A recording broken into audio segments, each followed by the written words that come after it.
খুবই মজাদার একটি রেসিপি শেয়ার করব আজকে, লাচ্ছা খাজা পিঠা। এই খাজা পিঠাটা খেতে কিন্তু অসম্ভব মজার হয়ে থাকে। বিকালের নাস্তায় খাওয়ার জন্য খুবই অল্প সময়ে এই রসালো খাজা পিঠাটি তৈরি করতে পারবেন। 1 কাপ আটা নিয়েছি, স্বাদ মতো লবণ আর সয়াবিন তেল দিয়ে ভালো মতো করে আটাটাকে মেখে নিচ্ছি।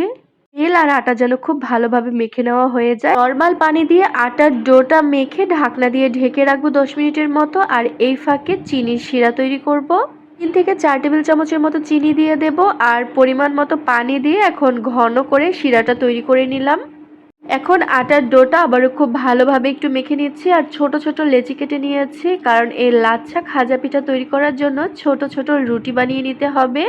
রুটিগুলো দেখে তো বুঝতে পারছেন আমি খুবই পাতলা করে বানিয়ে নিয়েছি, আর পাতলা করেই কিন্তু লাচ্ছা খাজা পিঠা বানানোর জন্য এই রুটিগুলো তৈরি করতে হবে। পুরো রুটিটাই কিন্তু ছুরির সাহায্যে আমি এভাবে কেটে নিয়েছি। এখন দুই পাশ থেকে এভাবে গুছিয়ে নিচ্ছি। দেখেই তো বুঝতে পারছেন, এটা তো মুখে বলে দেওয়ার কিছু নেই, দেখেই বুঝে নিতে হবে।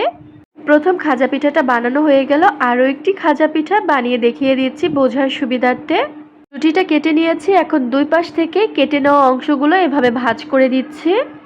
এখন হাত দিয়ে এভাবে একটু মুড়িয়ে দিতে হবে, তাহলে কিন্তু খাজা পিঠাটা দেখতে সুন্দর লাগবে বানানোর পরে, ভাঁজ দেওয়ার পরে। এখন দুই পাশ এভাবে হাতের সাহায্যে চাপ দিয়ে লাগিয়ে দিলেই কিন্তু খুব সহজে এই খাজা পিঠাগুলো তৈরি করে নিতে পারবেন।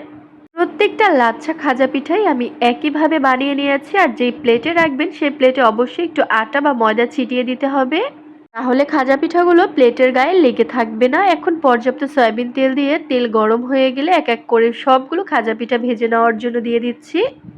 লাচ্ছা খাজা পিঠাগুলো একটু মিডিয়াম আঁচে ভেজে নিতে হবে, যাতে এই খাজা পিঠাগুলো মুচমুচে হয়। এই লাচ্ছা খাজা পিঠাগুলো কিন্তু বিকালের নাস্তায় খাওয়ার জন্য খুবই ঝটপট তৈরি করে নিতে পারেন। আর বানানোর প্রসেস কিন্তু দেখেই তো নিলেন কতটা সহজ। তো আমি এরকম গোল্ডেন কালার করে এপিঠ ওপিঠি ভেজে নিচ্ছি। 7 থেকে 8 মিনিটের মতো মিডিয়াম আঁচে এরকম গোল্ডেন কালার করে আমি প্রত্যেকটা লাচ্ছা খাজা পিঠা তুলে নিচ্ছি। আগে যে চিনি শিরা বানিয়ে নিয়েছিলাম, চিনি শিরা ঠান্ডা হয়ে গেলে এর মধ্যে গরম লাচ্ছা খাজা পিঠাগুলো দিয়ে দিচ্ছি। আর লাচ্ছা খাজা পিঠাগুলো কিন্তু অবশ্যই গরম থাকা অবস্থায় এই চিনি শিরার মধ্যে দিয়ে দিতে হবে। এপাশ ওপাশ করে দুই পাশে আমি লাগিয়ে নিচ্ছি চিনি শিরা। চিনি শিরা এভাবে দিয়ে দেওয়ার পরে কিন্তু লাচ্ছা খাজা পিঠাগুলো খেতে আরও বেশি মজাদার হয়ে যাবে।